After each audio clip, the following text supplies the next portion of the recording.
محمد وآل محمد صلوات.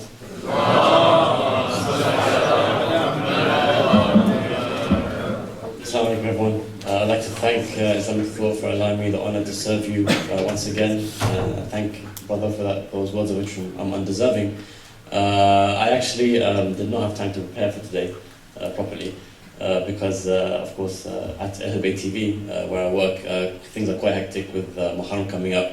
We do ask inshallah keep us in your du'as. Inshallah we will be heading to Karbala inshallah on Tuesday. So we do ask that you forgive us for our shortcomings, and inshallah we will remember you in our du'as. I did actually write a short poem whilst I was sitting down. Not of course, I was listening to your lecture as well, so I was doing the two things at once. So I just wanted to begin with this short poem entitled The Peak of Eloquence, and it begins as I decided to climb a mountain, that is Ali, and attempt to reach that peak of eloquence. For what can be sweeter than the peak of Ali, even at his base, the sweetest remembrance. A mountain rooted in the earth of Islam, a sign of God and a beacon of guidance. I knew that his peak was one full of lessons, whereas most peaks have nothing but air's absence. But this is Ali, who Everest envies. His climb challenges earth's to heaven's distance. So I climbed, but unlike climbing a mountain, the further I climbed, the sweeter the fragrance. I climbed like I turn the pages of a book named Nahjul, Balagha, the crown of this prince. I climbed and I heard him say, certainly, we are the masters of speaking. And I was left in grievance, for I realized what Everest refused to know. As climbers upon its peak, every day dance. I can never reach his peak, for Ali has no peak. I can never reach his peak, for Ali has no peak. He broke the peak of humanity's own conscience. He rescaled the scale of what a peak is. If he could, and he could, he'd leave earth in imbalance. So I accepted that this peak I simply cannot conquer. At the foot of Ali, I paid my allegiance, and I bathed in the lessons that his words teach us, the courage, the submission, the patience, and the science, and I salute that peak wherever it may be. I salute that peak wherever it may be. All I know is that it is above brilliance. All I know is that it is above brilliance. Muhammad wa Ali Muhammad salawat.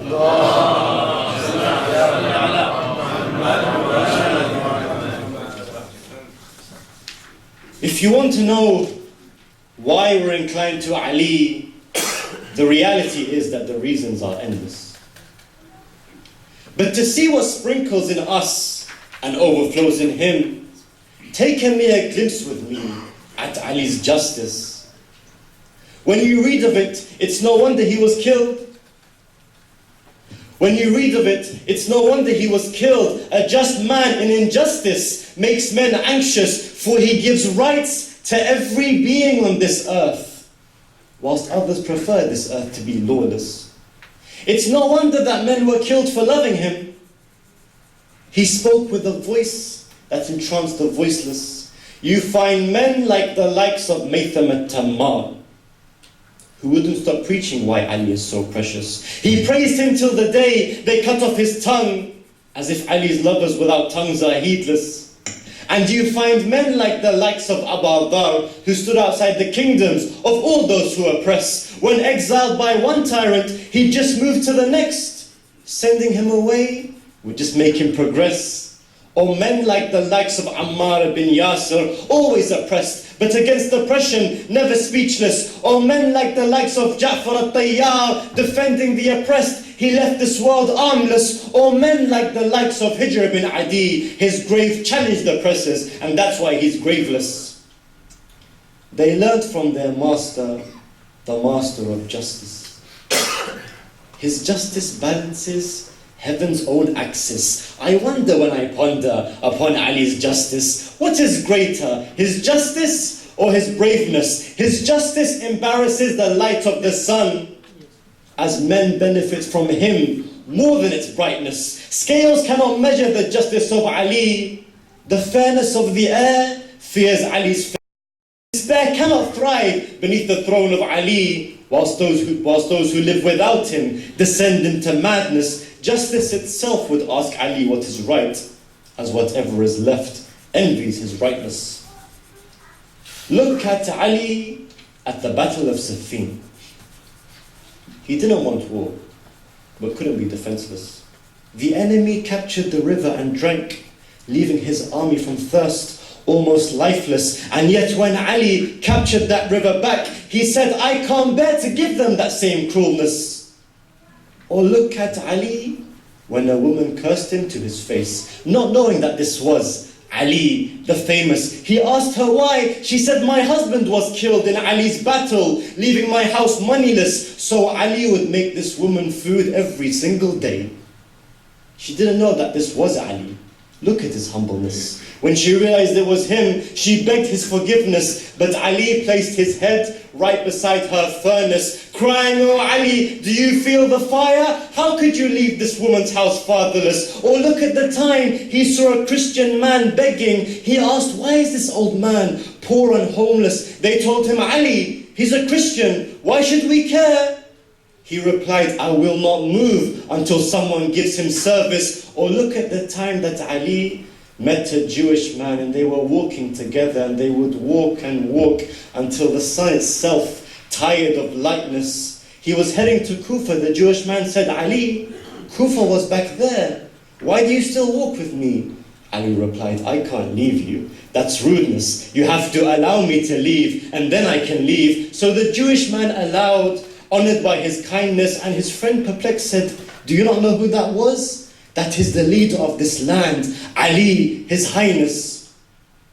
Or look at the time, two women approached him, both claiming one baby, and both were in sadness. The first would say, this baby is my own. The second would say, I swear she is truthless. So Ali said, let's cut the baby in half. Ali said, let's cut the baby in half. We'll give half to each, so neither is jealous. The first woman would say that this baby is my own. The second woman would say, no, I'm lying, it's hers. So Ali said, and look at his great character and graciousness. He said, this woman is lying, she is the mother, because mothers prefer to leave their sons than be sonless. This is why Ali is an example for all.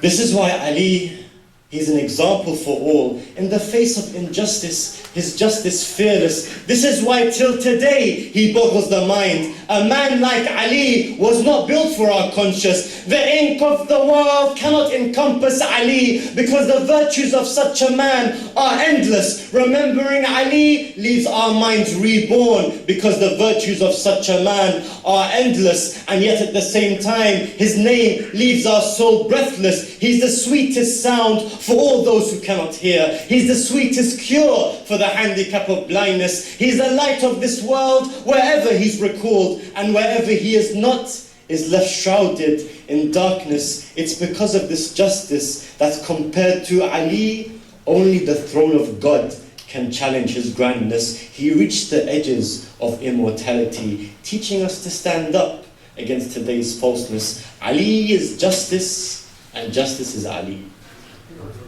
Ali is justice, and justice is Ali, because injustice dies, but Ali is timeless. Because injustice dies, but Ali, he is timeless. Thanks so much for listening. Wassalamu alaikum wa rahmatullahi wa barakatuh.